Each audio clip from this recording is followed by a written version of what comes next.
grasya, kahalalan, anghel, at marami pang iba. Mga bagay na halos palasak na ating napakikinggan at para bagang naging bukang bibig na ng maraming mga tao na naturuan ng mga relihiyong tatagdi ng tao na parang kabute sa tag-ulan na nagsusulputan kahit saan. Mga relihiyong lahat ay nagsasabing sila daw ang totoo at dapat paniwalaan. Subalit mapapansing maliwanag pa sa sikat ng araw na ang kanila'y basta lamang pag-aangkin, ngunit wala namang batayan. At ang mga bagay pang nakapagtataka, sila ay sa Diyos daw, ngunit magkakasalungat naman ang kanilang mga aral, pati ang paniniwalang sinasampalatayanan. Ano pat walang umaamin kahit isa sa mga relihiyong ito na sila sa katotohanan ay sa demonyo, kundi bagkus ay buong pagmamalaking sila daw talaga ang totoong Kristiyano. Subalit, sino nga kaya sa mga tagapagturo ng mga relihiyong ito na maskara lamang ang pagiging Kristiyano at paano natin sila mabibisto?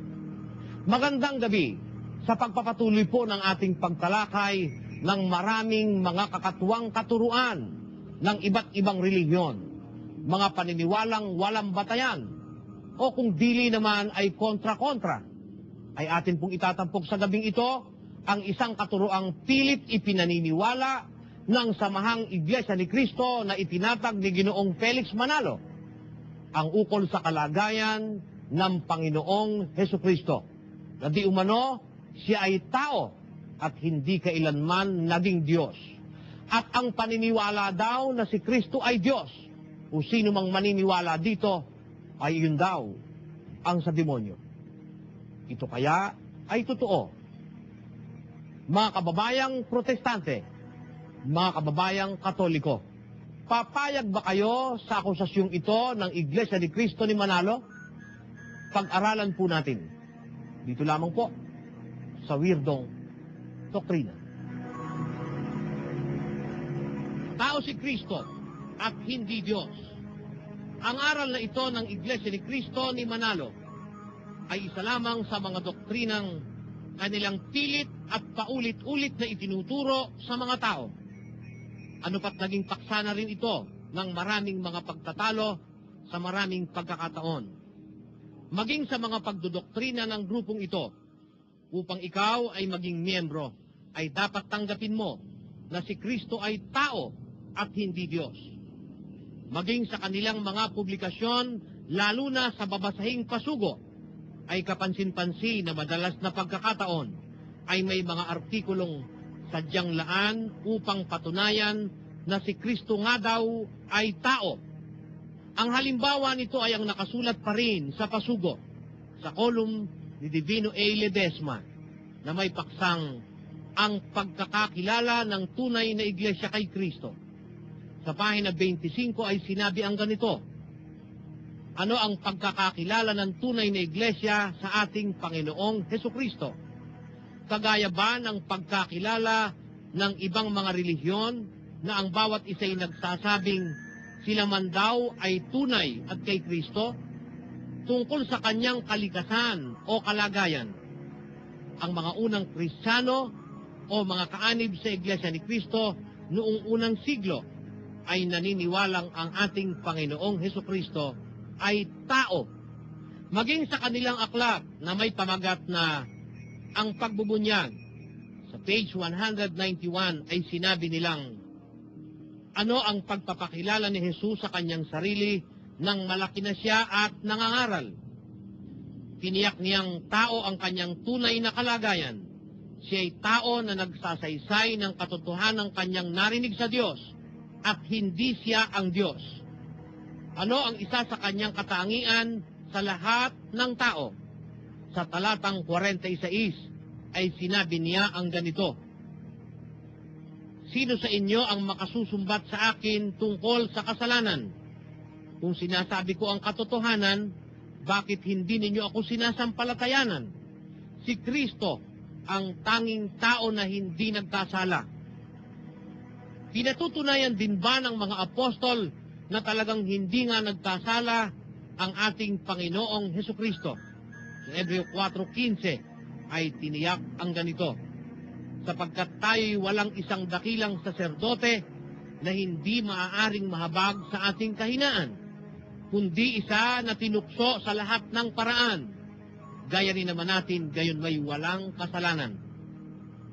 Sa makatuwid, ang tunay na kalagayan ni Kristo ay tao.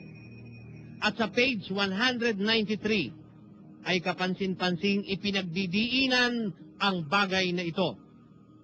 Tao rin ang kalagayan ng ating Panginoong Hesukristo sa kanyang muling pagparito sa araw ng paghuhukom.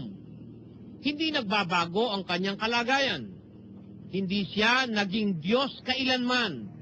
Tao nang ipanganak, tao nang lumaki at mangaral, tao nang mabuhay na mag-uli, tao nang umakyat sa langit, tao nang nasa langit na at nakaupo sa kanan ng Diyos, at tao rin siya na muling paririto.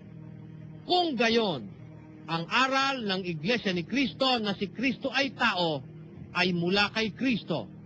Kaya ang Iglesia ni Kristo ay hindi maaaring maging Antikristo. Totoo nga kayang hindi Antikristo o laban kay Kristo at sa Diyos ang samahang ito. Para sa mga Iglesia ni Kristo, si Kristo ay tao, pagkat iisa lamang daw ang Diyos at ito ay ang Ama na nasa langit. Kaya't si Kristo ay tao na. Sa dahilang ang Diyos nga raw ay iisa. Subalit, alam ba ninyo na ang Iglesia ni Kristo ni Ginoong Manalo ay bukod sa Ama ay may kinikilala pang ibang Diyos? Sa isang aklat na nilimbag ng Iglesia ni Kristo ni Manalo na may pamagat na ang mga pangunahing doktrina ng Biblia, edisyon ng 1995, sa page 113, ay inamin nila ang ganito. Tanong bilang 311. Kung ang salita ang nagkatawang tao at hindi ang Diyos na nagsalita, bakit sinasabing ang verbo'y Diyos? Sagot, sapagkat kauri ng Diyos ang kanyang salita. Ang salita niya ay makapangyarihan. Maliwanag na inaamin ng Iglesia ni Kristo ni Manalo na bukod sa Diyos na nagsasalita, maging ang kanya raw salita sa makatwid bagay, Diyos din. Kaya tinatanggap nila na ang verbo o ang salita ay tunay ngang Diyos. Huwag namang sabihin ng tagapagsalita ng Iglesia ni Kristo na ang Diyos at ang kanyang salita ay isa at wala namang maniniwala. Ang isa pang lalong hindi alam ng maraming mga tao, kahit ng kanilang mga miyembro, sa kabila ng kanilang paulit-ulit na pagtuturo na iisa lang ang Diyos, ay sila rin ang sumisilo sa kanilang mga sarili. Panoorin ang isa pang itinuturong Diyos ng Iglesia ni Kristo ni Manalo. Sa isang aklat na may pamagat na Iglesia ni Kristo, Doktrina at Ministeryal, 2nd taon, sa paksang ibinalangkas ni Felix Manalo na may pamagat ang mga talata na ginagamit na hindi tumpak sa kahulugang tinutukoy ng pangungusap. Tanong, mayroon bang talata na ipinagkakamali nila na si Kristo ay Diyos? Sagot, ang iyong luklukan ang Diyos.